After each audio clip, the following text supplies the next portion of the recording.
महाराष्ट्राचे मंत्री उदय सामंत आपल्यासोबत आहेत। आज तुमचा दिल्ली दौरा आहे, महाराष्ट्र एम्पोरियम आणि या संदर्भात काही महत्त्वाच्या घोषणा आहेत। महाराष्ट्र एम्पोरियम अपग्रेड करण्याचा आमचा संकल्प आहे। त्यासाठी 5 ते 6 कोटी रुपये खर्च येणार आहे। तो देखील आम्ही आमच्या विभागामार्फत विभागामार्फत आम्ही ते मंजूर करतो आहे। आता जर तिथली परिस्थिती बघितली तर फारच दुर्दैवी आहे आणि माझ्या विभागातनं पैसे देऊन अतिशय चांगल्या पद्धतीनं ते अपग्रेड करण्याचा माझा विचार आहे। इथं जो दिल्लीमध्ये आपला मराठी माणूस आहे किंवा अन्य देशातली जी माणसं आलेली आहेत त्यांना महाराष्ट्र खऱ्या अर्थानं जर बघायचं असेल तर मराठी एम्पोरियममध्ये गेल्यानंतर ते बघायला मिळू शकतो। अशा पद्धतीनं आपण ती आखणी करतो आहे आणि त्याची सुरुवात देखील 1-1.5 महिन्यामध्ये होईल। सर, एक जोडून प्रश्न, तुम्ही कोकणातील मंत्री आहात। आज राज ठाकरेंनी कोकणातील रस्त्यावर भाष्य केलेलं आहे। त्यांचं म्हणणं आहे की टक्केवारी किती मिळेल याकडेच लक्ष दिलं जातं, सगळीकडे तटकरे आणि त्यांची मुलगी असंच सुरू आहे। मला बाकी राजसाहेब काय बोललेत मला माहीत नाही, परंतु नॅशनल हायवेचा जो प्रश्न आहे तो इंदापूरमुळं थोडं अडकलेला आहे, माणगावमुळं अडकलेला आहे, बायपासमुळं। परंतु आमच्याकडचा सगळा रस्ता हा पूर्ण झालेला आहे।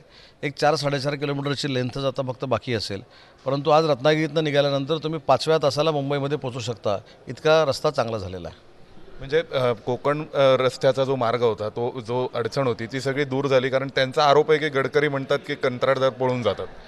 नाही, मी म्हटलं इंदापूरचा जो आहे विषय, इंदापूर आणि माणगावच्या बायपासचा प्रश्न नक्कीच आहे। त्याच्या पुढे 3.5-4 किलोमीटरचा रस्ता कुठंतरी असेल, बाकी रस्ता सिंधुदुर्गापर्यंत अतिशय चांगला झालेला आहे। सर, एक जोडून आणखीन प्रश्न, मनोज जरांगे हे म्हणत आहेत की त्यांनी जे आरोप केले की मी आमदार पाडू शकतो, सरकार पाडू शकतो, दुसऱ्या बाजूला लगेच काही गुणरत्न सदावर्ते वगैरे म्हणतात की सरकार शांत काय, एकनाथ शिंदे का शांत आहेत या सगळ्यावरती? नाही, जे योग्य आहे त्याला योग्य म्हणणारं शिवसेनेचं नेतृत्व एकनाथ शिंदेसाहेब ते आहेत। त्याच्यामुळं त्यांनी अनेक वेळा सांगितलं की मराठा समाजासाठी 10% आरक्षण असेल, मराठा समाजासाठी शिंदे समिती नेमलेली असेल, या सगळ्या गोष्टी शिंदेसाहेबांनी केल्या।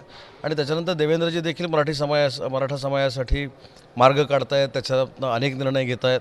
परंतु या सगळ्या गोष्टीमध्ये कुठेही ओबीसीचं कमी होणार नाही ही देखील दक्षता महाराष्ट्र सरकार म्हणून आम्ही घेतो आहे। आणि जो मनोज जरांगे पाटलांचा गैरसमज झाला असेल तो दूर करण्याची देखील आमची इच्छा आहे। आम्ही त्यांच्यावर चर्चा करू, मी स्वतः चर्चा करेन।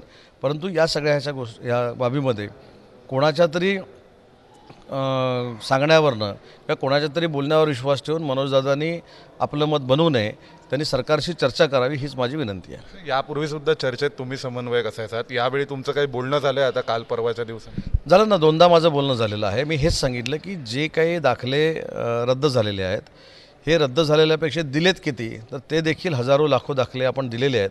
आणि त्याच्यातले काही दाखले जर कोणाच्या हस्तक्षेपामुळे रद्द झाले असतील तर त्याच्यासाठी देखील एक यंत्रणा तयार करण्याची सरकारची इच्छा आहे। धन्यवाद। तर आपल्यासोबत होते मंत्री उदय सामंत, ज्यांनी म्हटलेलं आहे की ओबीसीचे दाखले जे मराठा समाजाला मिळालेले आहेत किंवा कुणबी समाजाला मिळालेले आहेत ते जर रद्द झाले असतील कुणाच्या हस्तक्षेपामुळे तर त्यावर सुद्धा काही यंत्रणा बसवण्याची आमची तयारी आहे। व्हिडिओ जर्नलिस्ट वेद पांडेसह सोमेश कोलगे, एबीपी माझा, नवी दिल्ली। एबीपी माझा, उघडा डोळे बघा नीट।